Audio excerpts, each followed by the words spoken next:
আমরা যখন জন্মানোর চেষ্টা করি, ঈশ্বরের কাছে প্রার্থনা করি, হে প্রভু আমাকে মানব জন্ম দিন, আমি মানবের কল্যাণ করব।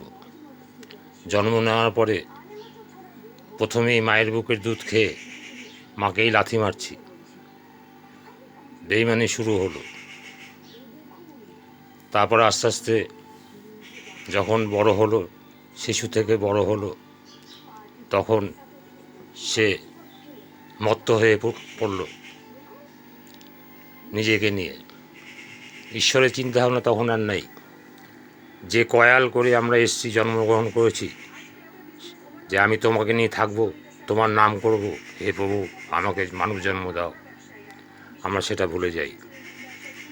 তাই আমরা মত্ত হয়ে পড়ি নিজের আনন্দ ফুর্তি নিয়ে, নিজের সংসার নিয়ে। এইভাবে চলতে চলতে আমাদের একদিন আবার অবসান হয়, আবার নতুন জন্ম লাভ হয়। এক একটা জন্ম এক একটা ফল ভোগ করার জন্য।